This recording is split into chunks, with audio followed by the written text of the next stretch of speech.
So ibihe vyiza kuri mwe mwakoze subscribe kuri Nuja Entertainment, nibaza ko mumeze neza cyane. Nitwara dukora muri buno buryo, ariko ino shusho niyo dushatse tugarukemwo ko twarakwijije umwaka ibiharuro uko bimeze, turashima Imana. Reka renda baramutse, nibaza ko mumeze neza cyane. Nijeje muri for twara tubana mu kiganiro turashoboye, kiganiro cy'umuziki n'abanyamuziki, tweko turabira hamwe entertainment na showbiz, tuza tutagaragara ari kino munsi vyabaye ngombwa. Nibaza rero uko mumeze fresh. Ni Nuja Entertainment, tuba turiko turayasisangura amakuru y'umuziki canke entertainment na showbiz, tuko turabira ko biravugwa muri showbiz yacu mbega vyifashe gute. Ariko kandi hari byinshi bigize imisi biko biravugwa ba influencer abacu ba hano mu gihugu cy'u Burundi, mbega vyifashe gute uburyo be influencing muga si bose ariko basi abariko baravugwa cyane. Twarabonye n'abafunzwe gushika no munsi ariko bavuye, ariko tuba dushaka kugira ngo tubigaruke ko mbega tuvuge ati mbega bimeze gute, mbega akazi ko wogakora gute kugira ngo wirinde ingorane muri rusange. Rero twarabonye ababitwa ba Jisya, abitwa ba Nelinat, abo n'abantu tumenyeye bakorera ku mbuga kandi bamaze kuba bagira izina ridasanzwe mu bintu byo ku influence abantu bamaze kuba bagira izina rinini. Ugaragaje kuraba ku mbuga ngaha mu gihugu cyacu cy'u Burundi, baramaze kuba bafata urugwego rwabo. Twarabonye n'uwitwa Cheval, nabo bantu uko ari batatu. Donc tugaragaje kuraba mu bindi bihugu uburyo ivyo biboro bikorwa biza kuba bitandukanye nuko aba bajama bo ngaha iwacu baba ariko barabikora. Ndaza kuguha akarorero. Ino munsi mu gihe uri kuravuga ibintu runaka bivanye n'ivyo ushingiyeko, uraraba neza na neza ntiwinjire mu buzima bw'abantu, kubera ko ubuzima bw'abantu ubuzima buba buri private, udashobora kuzana nga kuri réseaux sociaux. Rero mu gihe uri kurazana ubuzima bw'umuntu kuri réseaux sociaux, ivyo birafise amategeko abihana.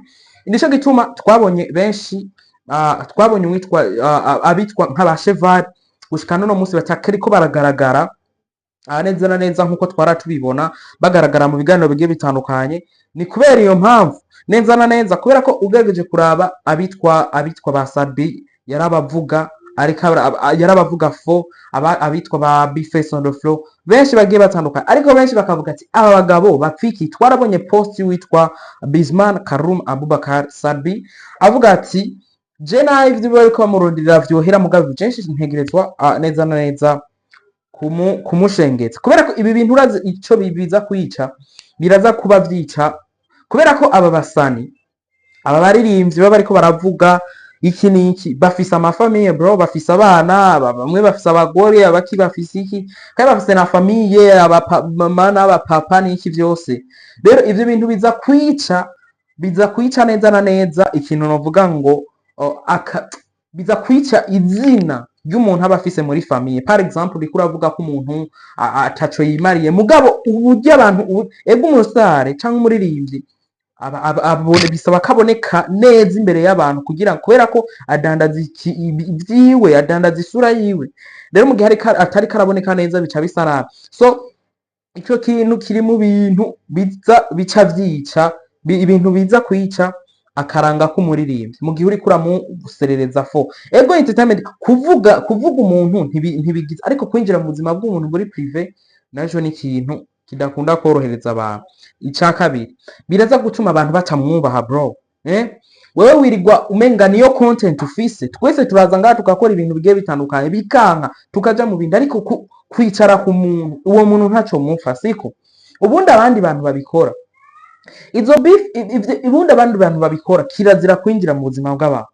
Turatubona n'aba influencer bagiye batandukanye bamenyesha amakuru mbere banakomeye mu Rwanda bafunzwe bro kubera ivyo bintu, kandi bafunzwe kubera bateye ubwoba abantu, kubera ko ibi biboro vyo kuvuga umuntu fo hari havuga ati je ndiko ndatraumatize, sivyo umuryango wanje uri kutegwa iterabwoba, abantu bakarondera defensive measure, kubera ivyo biboro biratuma umuntu atagira icubahiro mu bantu.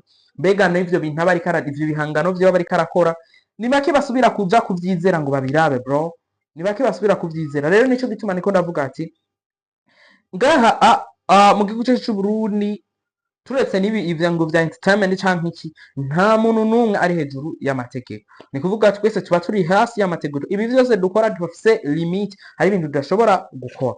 Rero iki kintu co kuvuga ngo iki, umuntu yakoze amakosa dufise leta nkozi iramuhana bien, kandi ntimuhana ngo ni kubera iki muhana ku kosa kandi kamuhana nk'umwana. Burya umuvyeyi ariko arahana umwana ntababaza, arahana hama igihano giheze bigahera.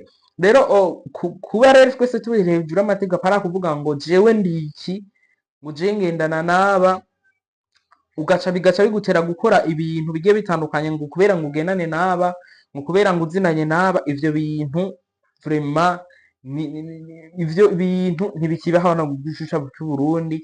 Ukoze ikosa urarihanirwa hama bigahera. Nivyo bintu benshi bari bagiye bagaruka ko uburyo abantu, kuko turavye ajejwe ibintu vy'igipolisi yari yabigarutse ko ti aba bantu kuvuga ibintu bigiye bitandukanye kwizi mbuga bazogira ingorane, kandi bajya bana baca bakurikira zirya ngendo zabo, nibo baza gutuma batwegera nabo bafise amazina. Abajya bana ubona biyadukije bakifata ama video n'amatelefone yabo bikanze ngo bafise amafone meza ngibiki, bagaca baza gukora ibintu neza neza ku magazosi bavuga amajambo mabi, biza gutuma babandi bafise izina bibakwegera. Ugira ngo wa mwana adafise izina biraza kumukwegera wapi? Biza gukwegera ba bantu bafise amazina. Wa muntu adafise izina ntaza no kubigira. Rero niyo mpamvu bikunda kuba bibagarukako, kandi bikunda kuba bigarukako abantu b'amazina, ntibikunda kuba bigarukako abantu badafise amazina. Rero avec conseil twese turakora ama content, twa content creator nk'ibisanzwe, ariko bisaba ko tugira limite, bisaba ko tugira neza na neza limite kugira ngo ibintu bigende neza cyane. Reka rero tuzosubire ku munsi w'ejo. Hasta la vista.